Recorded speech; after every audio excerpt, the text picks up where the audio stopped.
Okay, we are live. All right, thank you, Zach. Hello, everyone. My name is Celeste. And I'm Angie. Yeah, welcome to the 35th episode of What's the Tea, where we interview somebody. We usually interview somebody from a different department here at Suburban Family Shelter. Today we're trying something a little bit different.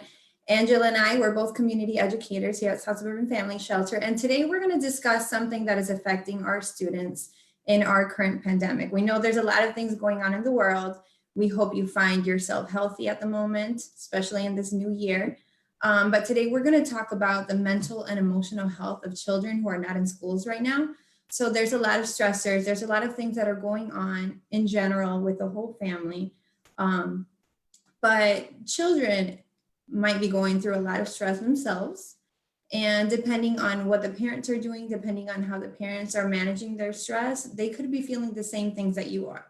So we're going to talk a little bit about what those signs are that these students might be, feeling a little bit of stress or anxiety due to this pandemic, due to not being at schools physically, how this could be affecting them. We're going to talk a little bit about what we can do to help as a community, as parents, as teachers. And we're going to talk about how we, South Suburban Family Shelter, what we have to offer and the importance of social emotional learning, especially during this time. So Angela and I, we both play different roles here. We both are working at South Suburban Family Shelter. We're doing our best to provide education on preventing violence to students. And so at the same time, here we are at home with our kids. So Angela has a boy and I have two. And so that's why we're having this conversation, because we can relate. We understand the situation and we know what's going on. So we have a lot of things going on ourselves. And so we want to talk about what are those things that we can do right now. So I'll go ahead and pass it on to you, Angela. Yeah, so like you said, we have a lot of different roles right now. Mom, advocate, you're a teacher now. So Yeah. let's just talk, how has it been for you during this time? Because I know that's a lot, so before we even dive into, some of those risk and protective factors, have you seen not changes in your boys, but have you seen them becoming more restless or becoming more bored? Or how has it been for you? Or even then, has it been challenging for you to keep your stress levels down? Yeah. So I try not to complain just because I know complaining makes everything worse. So I'm just thinking in my head, one day this is all going to end. I love having them home with me and being able to spend all this time with them. That's the part of it that I really am enjoying. But of course, it's difficult. It's difficult, just keeping them. So I have a 3-year-old who's not in school yet, and I have a 5-year-old who is in kindergarten. So to try and keep a 5-year-old in front of a screen for hours is not that easy. I literally have to be next to him, being, his teacher, basically. I'm next to him, he's listening to his teacher, but I'm making sure he's paying attention and doing the work he's supposed to be doing, because the second I walk out of the room and I walk back into the room, I see him, climbing off the walls, and he has a bunk bed. So the other day I saw him on the top of his bunk bed when he's supposed to be in school. So definitely it is very difficult. I feel that I need to just be next to him the whole time and motivate him when he answers a question. I go ahead and clap for him and do the most that I can, because it's difficult. I imagine that it's probably difficult for the older ones as well. But from my experience, it's really difficult to have a 5-year-old just keep focused in front of a screen. Also, I think there's a lot of side effects from just looking at a screen for so many hours. My 5-year-old complained to me the other day that his head hurts. So that surprised me, because when I was 5 years old, I didn't know what a headache was. So I'm like, okay, so why could this be that your head hurts? So the only conclusion that I came to is that it's all this screen time now. Yeah, especially with us growing up, it's like, okay, go outside, go play. And now it's like, no, you have to be home. And the parents' worst fear is being in front of a screen all day, and learning at that. And I can definitely relate with you saying, I love that my son is home with me. I get to see his milestones. Unfortunately, he's not in school yet. So I don't have the task of keeping him in front of a screen. But of course, I know that even at his age, he needs to be around kids. his age, for Yeah. that social development for him as well. So I can definitely relate with that on that side. But you're doing amazing, right? It's almost been a year and we're still here making videos. So I think we're doing a little bit okay, right? Yeah. We're doing it. I watched my 5-year-old learn how to read during this pandemic. So that was really interesting and exciting. Oh, see, yeah. But of course, there are still risk factors and protective factors, which of course is my favorite thing to talk about, right? It's favorite Yes, it thing to is. talk about. So, it's safe to say that, just like Celeste said, it's safe to say that children and adolescents are experiencing a lot of mental distress right now due to the disruptions of their daily routine, whether that's schools, activities, or just maintaining that social and physical distancing. Like that can just be a lot. And it's safe to say, with us being in this field, that schools hold a lot of resources, a lot of resources. So that furthermore goes into me saying children really thrive when they are safe and protected. So during this time with COVID going on and being at home, there's a lot of questions. And there's a lot of uncertainty as well. I know for you, your son might be asking, Mommy, when am I going back to school? And you're just like, I don't know, right? But they look to us for those answers. So first, I want to just touch on some risk factors. And risk factors really it tends to play a role in your environment, in your household. So imagine with COVID-19, right, it's going on, numbers are skyrocketing. There is a lot of lack of resources, whether that is food, whether that is hospital care, whether that is clothing. So that right there could be very detrimental for a child, especially if I'm doing school online and little Johnny has everything, but yet my family is struggling. That may make me feel sad. So that could be a risk factor, but also the increased psychosocial stress. And I had to look that up. I was like, ooh, psychosocial, what is that? So basically, this comes into play where children could be having a really rough time with deaths in the family, unfortunately, due to COVID-19, the isolation. And of course, as we all know, there could be a heightened risk for family violence at home.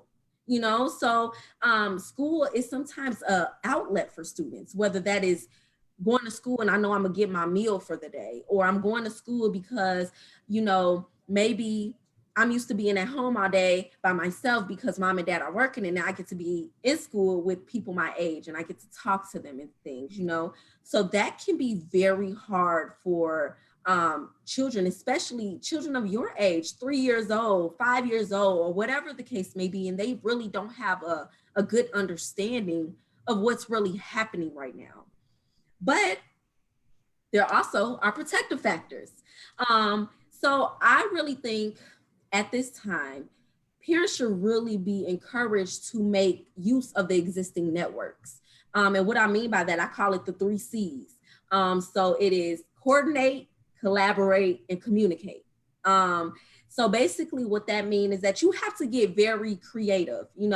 It's so funny because that goes into even relationships as well. Okay, we can't go on a date today. What are we going to do to be creative, to still maintain that healthy relationship will trickle down to your children. Of course, if mom and dad are happy, or whoever your guardian is that's happy, that can make the children happy as well. So this can include conducting Zoom calls, try to do virtual game nights, maybe doing virtual prayer groups, still trying to maintain that sense of normalness for them, even though we know it's not really normal at this time. So that could be some of the things with protective factors. And I know that some kids at this age really don't understand what's going on, but I know you, Celeste, you have a great relationship with your boys where you try to explain to them what's going on, because they tend to ask a lot of questions and you always provide them, the answers, of course, in a way that in their language. Exactly, in a way that they can understand. So when we're talking about these risk factors, I'm just coming from a perspective of my godson. He is on the spectrum of autism. So imagine how the routine has just shifted. Your routine is off. And we know for a child that's on the spectrum of autism, they need that what's the word, that routine, Support. right? Mm-hmm. Exactly. They need that. So if that's disrupted, how could you also expect him to sit in front of a screen? No. It's not possible, unfortunately. So high levels of stress and isolation can definitely affect brain development, in which sometimes it's irreparable in the long run. So he now say, my godson is getting used to being at home and doing classes online. Oh, well, now it's time to go back to school. What's going on? Yeah, So so that's another adjustment. exactly. So those are really some protective and risk factors that could play a role. Of course, there's a long list of them, but I'm not here to talk your ear off about that. But those are just a few. So Yeah. Celeste, with you being at home with your son, have you like paid attention of any changes in their behavior? Is it possible that there could be changes in their behavior at this time? Honestly, with my kids, I feel very fortunate to have like so much support that I feel like as a family, we're doing a really good job with it. Like you said, Zoom calls. Every day he calls his cousins because my 5-year-old, he's social. I'm an introvert. At first, when the pandemic first started, I had no problem staying home. That's what I like to do. But my 5-year-old on the other hand, no, he loves being around people, and he couldn't handle it at first. He needed to do something. So what we thought of doing is he has a lot of cousins. We're a big family. So my cousins, my siblings, everybody calls him through Zoom, and he will play games with them. So literally every day he does that with at least one person. He'll call them and talk on the phone with them for 30 minutes. And I think just that helps a lot. Like you said, me explaining things to them when they ask a question, just knowing what they should and shouldn't know and what they kind of understand. So them understanding the situation also helps. But as far as like them acting up or things like that, not anything out of the blue. Of course, they do sometimes. They're brothers. I've got a 3 and a 5-year-old. So I feel like I'm talking a lot about my 5-year-old, but it's also difficult with 3-year-olds to just, when the 5-year-old's in school, to just keep them away, especially when I'm sitting here trying to work too. So there's, like you said, there are a lot of risk factors, but at the same time, you have to find those protective factors that will minimize the risk factors. So you can't get rid of them, but you can help minimize them. Yes, that's very true. That's very true. So when we're talking about this, like, what are some behaviors should parents like watch out for? Because as far as myself, my son is 20 months. There's, he doesn't really know what's going on. He can't understand that. I just know that I'm always home with mommy and daddy. Whereas your son, he understands a little bit more of what's going on. Exactly. Yeah. So I was doing some research and I found this on the CDC website. So you can find this at cdc.gov. And what I learned is that children and teens, they react in part on what they see from the adults around them. So depending on how you're managing the stress, they're going to act on that. So there's a lot of different signs that show that these children might be experiencing some type of stress.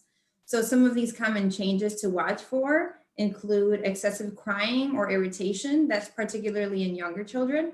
So you can also watch out for returning behaviors that they have already outgrown. So for example, if they've already been potty trained, now they're having toileting accidents and bedwetting. So that could be a sign. Also excessive worry or sadness, unhealthy eating or sleeping habits. And I think that's one that us adults sometimes experience. Irritability or acting out. So this is usually behaviors in teens. Now, some of this can be normal, of course, because which teen doesn't act out?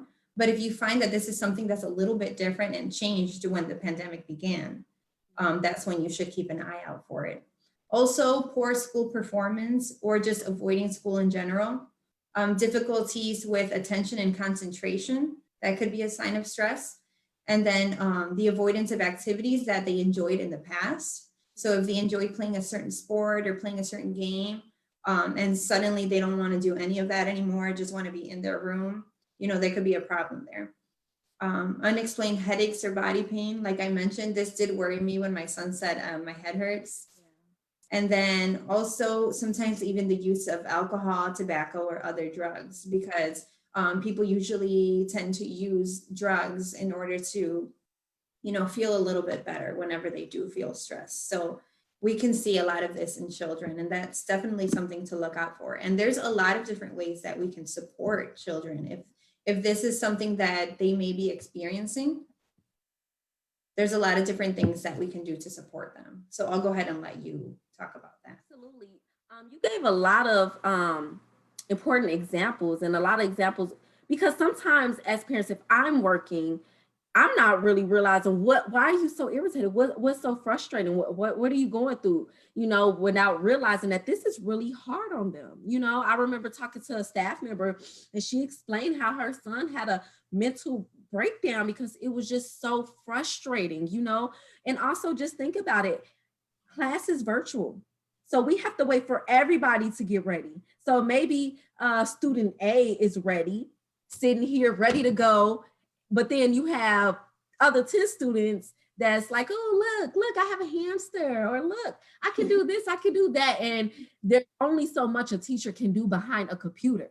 So Exactly. It could become very, very frustrating. So yeah, you gave a lot of great examples for parents to look forward to, just to keep an eye on that.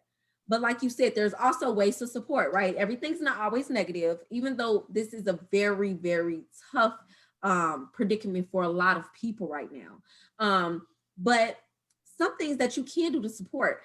Now, if you have children that are at an age of understanding, whether you have to put it in terms, language for them to understand, if they're asking you questions about COVID, or why are we wearing a mask? What is going on? I know that could be very, very difficult to talk about, because as a parent, you don't want to worry your child.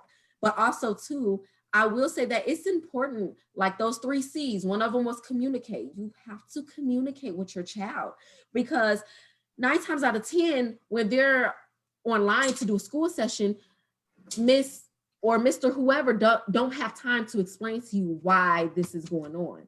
I only have a certain amount of time to get schoolwork done, So if kids are asking you, mommy, daddy, why am I wearing this mask? Why do we have to do this? Try to have those conversations with them, just kind of talking to them and letting them know, but reassuring them that you are safe. Everything is okay, but kind of explain it to them why we have to wear a mask. We have to do this to be safe. We don't want to get other people sick. You don't want to scare them by giving them statistics and facts of death rates of nothing like that. No. You might scar them. So just simply trying to communicate with them in a language that they understand, but also just letting them know that they are okay.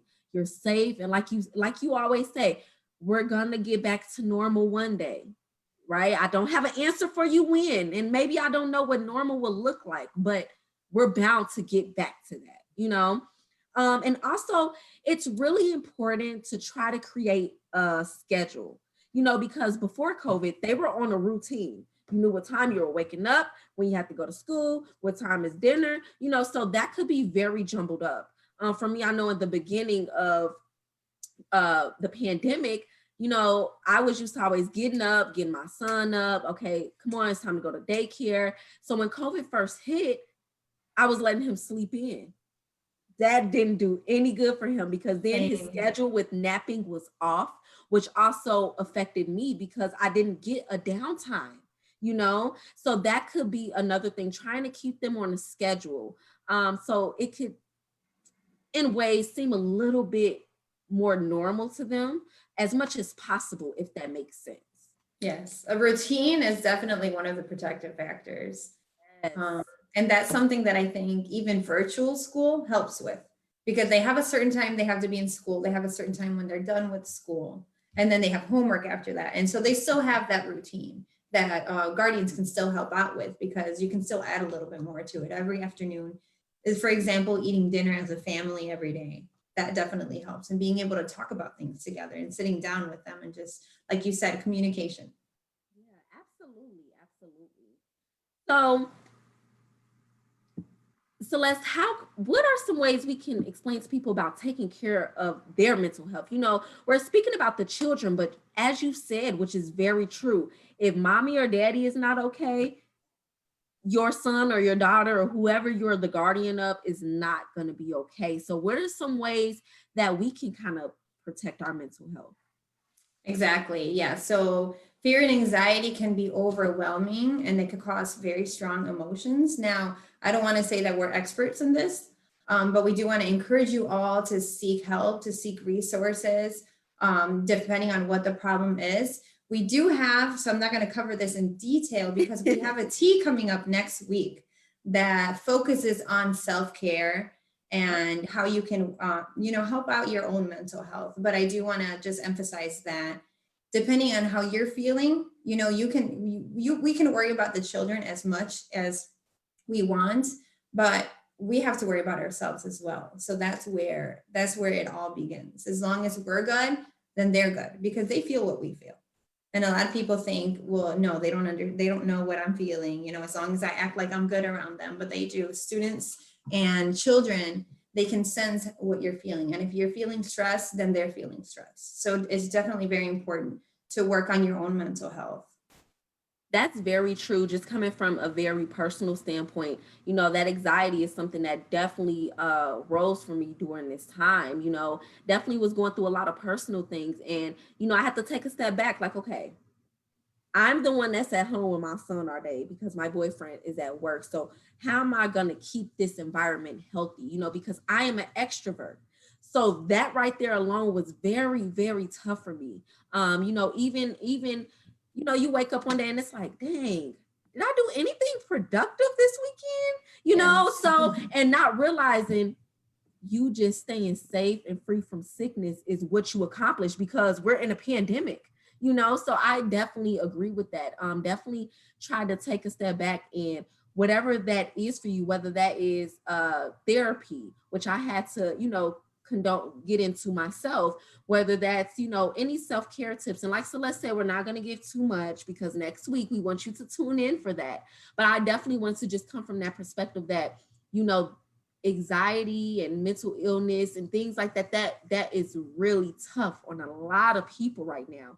But we're here to tell you that you're not alone.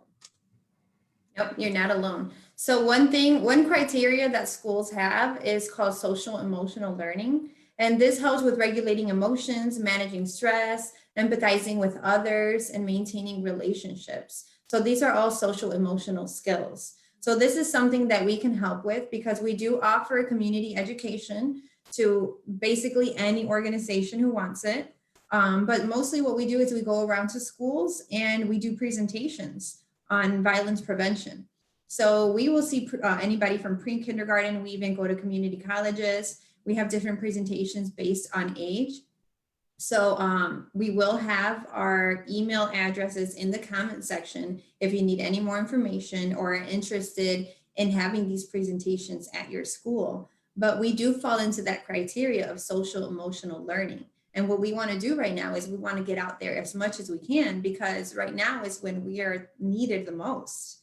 And it's difficult because what we used to do is we used to go to schools physically. But now it's a little bit difficult with the pandemic, with COVID-19. We have come up with more options. We do have virtual presentations. We have in-person presentations and pre-recorded. So if you're one of those people, one of those people who would rather have in-person presentations, you can still email us and we'll talk about what safety precautions you are taking, and then we'll go from there.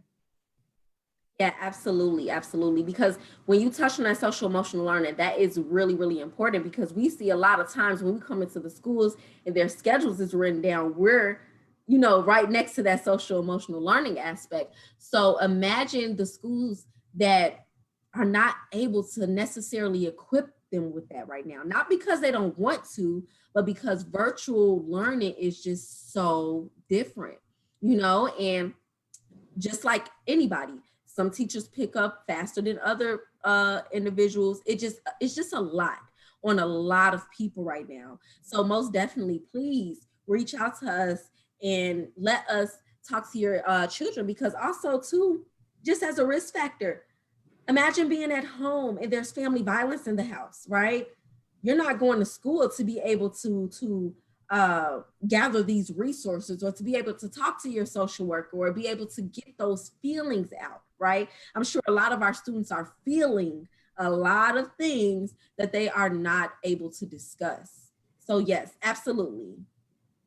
Yeah, and before we go on, I do want to tell viewers that you can go ahead and comment, not just questions for this episode, but whatever it is that's helping you cope, whatever it is that is helping your children or your students cope with this situation. We want everybody to be able to get a chance to read all of these different ideas, because we can go on and on, but everybody's different. Everybody has different coping strategies, and we want to hear what those are. Also, if you have any questions for us regarding the presentations that we offer, or the services that South Suburban Family Shelter offers, any questions at all, please go ahead and comment in the comment section. So Zach, do we have any questions so far? Any questions, any comments, or anything so far?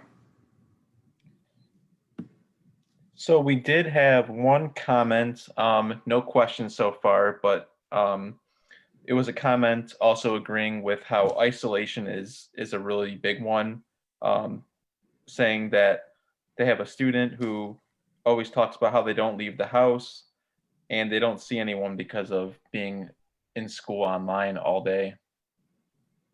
Yeah, that could be difficult. Or even then, just think about the kids or children who just don't want to try to go out because of COVID-19, just being so scared of not knowing what's going to happen, what's next. So I could definitely understand that. Isolation has definitely been tough for me, definitely been tough. But I had to learn some self-care practices, because like you said, Celeste, in the beginning, it was just like, okay, cool, I get to stay home, I don't have to be around people, so that was okay. Then after a while, it's like, wait, I don't want to stay anymore. You told me to stay here. I want to stay in because I want to, not because I'm forced to. So it becomes very, very hard. Absolutely. Yeah, definitely. And again, I want to say that because a lot of children, I'm sure, are feeling isolated and lonely right now. It makes sense, of course, especially those children who were used to going to school every day for 7-8 hours and then coming home and still hanging out with their friends. I want to say for my 3-year-old, he doesn't really know what's going on, because he doesn't really know. A third of his life has been this pandemic. So it could have been he kind of just forgot what life used to be like. But my 5-year-old is experiencing that. And like I said, what I do is just video chat and make sure that he's talking to his friends, and even his friends that he's making at school that he didn't know last year. And he goes, Mommy, when am I going to be able to go to his house? And when can I see him? He has all these friends at school that he has never seen in person. So even, there's one of them that I got the mom's number and they video chat, just because that's the only way to do it right now. Yeah, that is awesome. At least you were able to create some type of hope for him to still get that social emotional learning. Not even learning, but that social aspect with other students. Yeah. Absolutely. So any more questions on there, Zach? I do not have any questions for you. Sorry, guys. Oh, it's okay. Well, if you all have questions, still write them down. We're working from home. We'll check it. We'll respond back to you. No worries at all. So I do want to get into some information before we go. So at this time, I'm sorry, you all, I am definitely getting my notes. I had to write it down. So at this time, South Suburban Family Shelter is having a Purple Purse campaign, okay? So South Suburban Family Shelter partnered with the Allstate Foundation, and one of their primary goals is to end domestic violence through financial empowerment of survivors, okay? So Zach will be putting in the link for you all to actually see visually what I'm talking about. But the Purple Purse campaign is so amazing. So first, it's a raffle going on with the prize valued at $650. Okay, so not only would you get the purple purse, and of course it's purple because purple is the color of domestic violence, and then the purse is a symbol of a person's financial domain. Okay, so like I said, the raffle is going on with valued at $650. So not only could you get the purse, but you can also get a $200 Cheesecake Factory gift card. I don't know about you, but I love cheesecake and I'm tired of paying DoorDash to kind of send that my way. And you can also get $100 Let Us Entertain You gift card, okay? So these raffles are going for, you can get 25 chances for $25 or 150 chances for only $100. Now, remember, I said this is valued at $650. Okay, so this is really awesome. And again, all proceeds they're not going to me. They're not going to me. Okay, I promise. They're going to basically the development and the resources to the survivors. Okay, so again, that link will be in the comment as well. Okay, so once again, we just want to thank you all so much for continuously tuning in. You know, our team was sitting here like, wow, what is this, the 35th episode? So we just want to thank you all so much for continuously tuning in. And like Celeste said, next week, if you are feeling down, having a lot of hard times, or just feeling low, or your anxiety is bothering you like mine, tune in to hear us discuss about self-care practices. What exactly does that mean? What does it look like? You know, because self-care wasn't something that was always talked about back then, you know? So again, same time, same place, different tea. Okay, thank you all so much. Have a good day. Bye, everyone. Thank you.